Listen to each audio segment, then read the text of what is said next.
Hi Eden Prairie. This video is going to be a walkthrough of how to use Doctopus to send out your files for QComp. The first thing is you want to make sure you do a couple things in advance, and it actually takes quite a bit of time. The first thing you want to do is you want to create observation folders for each of your observation forms.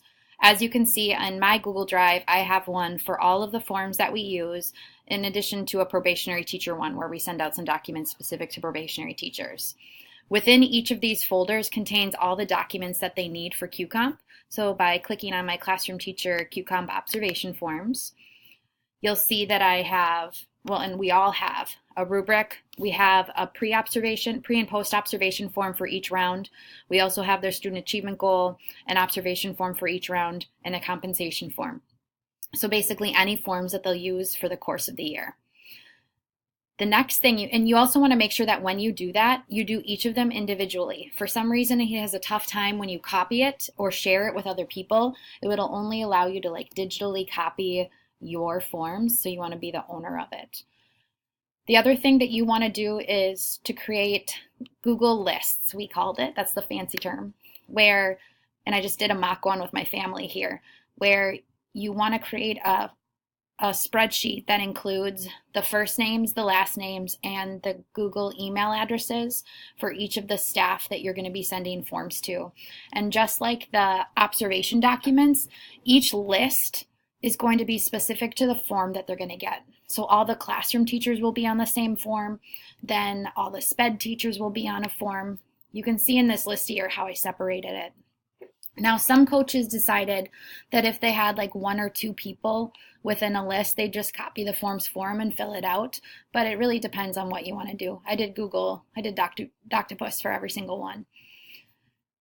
So to get started, you're going to be working within the Google list that you are just choosing to start with first. So I'm just going with my mock classroom teacher Google list. Now, Doctopus is a digital copy machine, and you access it through add-ons. So if you click on add-ons, go to Doctopus, and I believe you have to initialize it first, something like that. You basically just need to approve that it's okay, but then it should allow you to do the setup. So if this isn't there at all, if Doctopus isn't an option, you're going to go to Get Add-ons and search for Doctopus. I can do that right now. I don't think it'll let me show you because I already have it. Oh, but there it is. So when you do that, Get Add-ons, search for Doctopus, and then it'll have the plus sign free, but then obviously mine is managed because I already have it in there. So then once you have Doctopus, it'll show up as one of these options. Go to Setup, Step 1, select Mode. Takes a little bit of time. There's some waiting that takes place.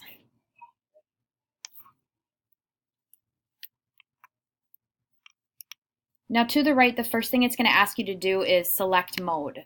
We choose to distribute drive resources to a roster because, as you heard earlier, we had folders already set up with the QComp documents particular to that form. So distribute drive resources to a roster. Now when you do that, it'll come up with select roster. You're going to actually click build a new roster. And the reason for this is it needs something fresh. So basically you're going to select method on this sheet, create roster. And what it's going to do, and I don't know if you can see this, what it's going to do is it created that new roster, but now it's kind of highlighted in black. So what I do and what all the other coaches do is we copy and paste from our first one into our new roster. And then it's starting off with that fresh roster. So refresh.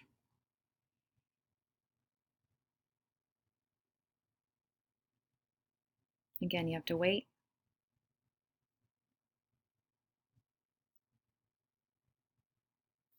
And then you want to give it a name. So in this case, this is going to be my classroom teacher Google list.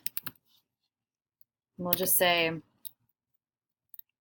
normally we put the year, but because I already have one, I'm just going to put 17 so I know it's different. I would recommend putting the year because then you know what to choose or go off of for future years. Do not click Create Class Folders. You want to unclick that. Save roster and continue.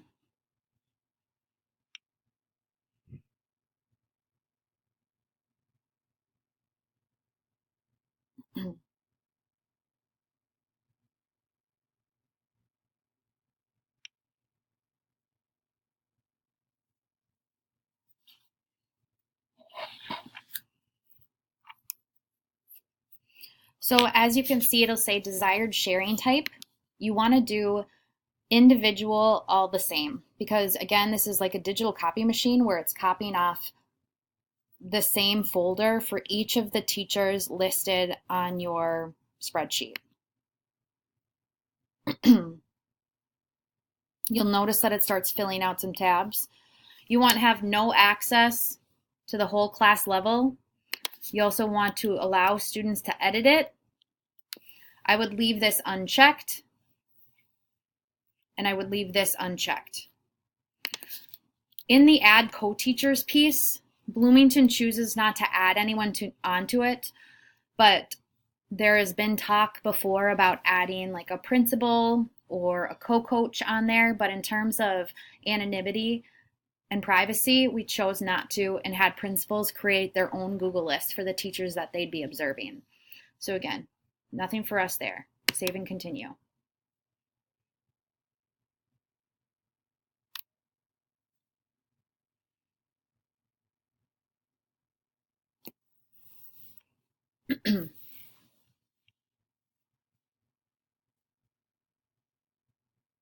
Okay, so here's where you want to make sure you're really specific about how you name things because it says a choose assignment template.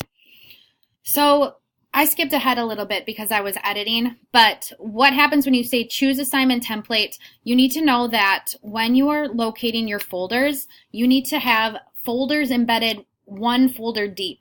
So if you look at where I have my classroom teacher QComp observation form, it's actually located within the QComp observation forms folder, 2016-17. And for some reason, the system needs to have one folder deep in order to properly send it out. So again, within my drive, there is my QComp forms folder, and within my QComp forms folder is my classroom teacher QComp observation forms. So I'll show you why that works.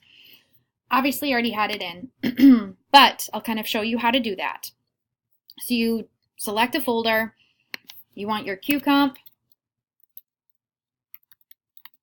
observation folder,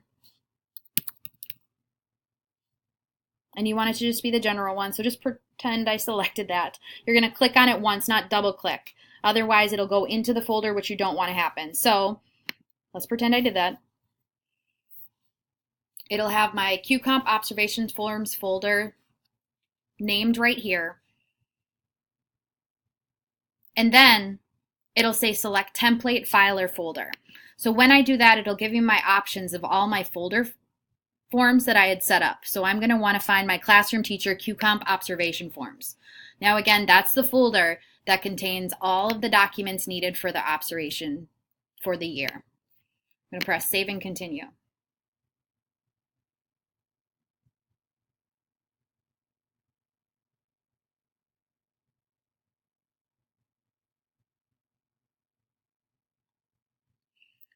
Now, when that happens, you'll notice that it just set an assignment folder, and this is required because what this is doing is it is going to create a folder to send all the copies of the documents to. So this is really just up to you, which you want to name it. And what I would recommend doing is actually giving it a general title, like teacher observation forms, because then when your folder is there, it will allow you to send all the folders that you create into one spot. So I had already clicked save and it created my folder that was there. And so every time you go through and do this again, you're going to make sure in this section you select your like general observation folder because that's where you're going to send all your stuff to. Now down below this, you'll notice that it's like a naming an area, and this is where you determine the name that you're going to put on each of the folders that are sent out to your staff. Now they provide you with some stuff already. So anything that was on your Google list. So first name, last name, email, and exclude. Now, one thing you probably want to add if you work with multiple schools is a site tab. But I'm not going to show you how to do that right now because I want to just show you how this works within your first name, last name, email.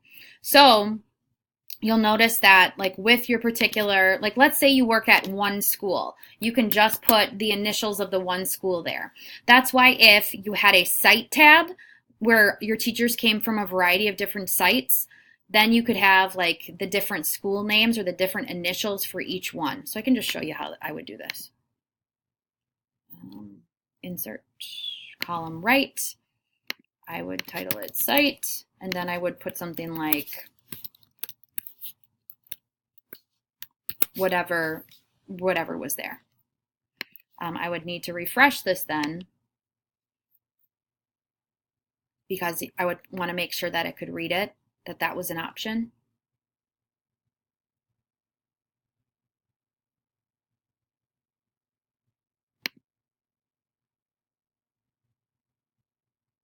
And then go back in.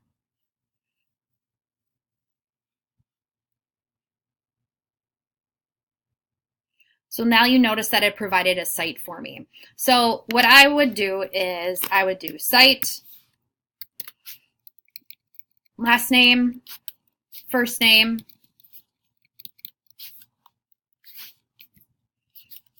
and then classroom teacher, observation forms, 16, 17. Because then it's pretty obvious when the teacher receives it as to what it is. Anytime you have a word versus the $sign and then either first name, last name, site, email, is because then that'll automatically be copied to every single one. Now, you want to send the sharing notification to authors because then they get a message saying they do it. And then you can include a personal message, whatever you want to say. Like, here's your observation folders for the year. In Bloomington, we always recommend that they don't change anything or edit or remove any folders from the file because then we don't have access to it anymore. So then save and continue.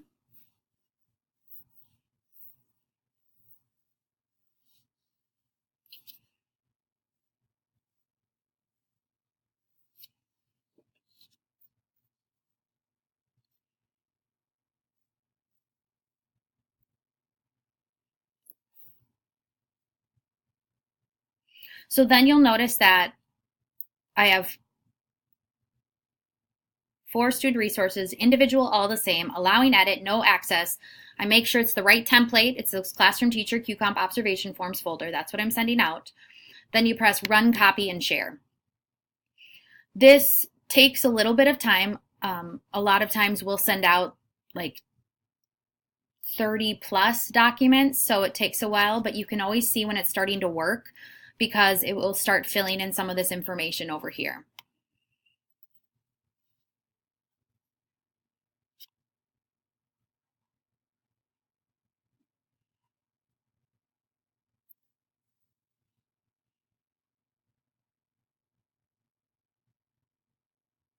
Okay, so then you'll notice right away that it's got links. So when a link appears, that will take you to the actual folder.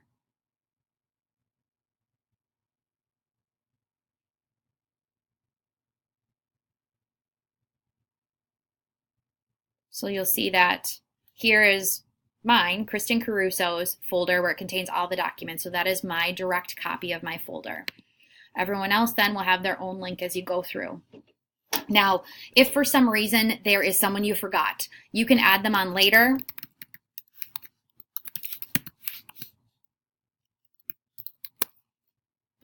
I'll just add in, again, they would each have their individual addresses, but I'm just using mine. So I added them in. I would go back onto add-ons, Doctopus, the last step.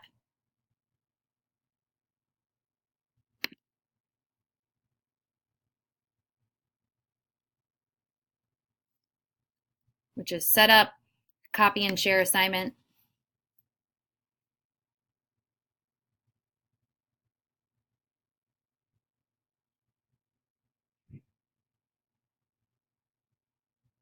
and then again, run, copy, and share, and then you're complete.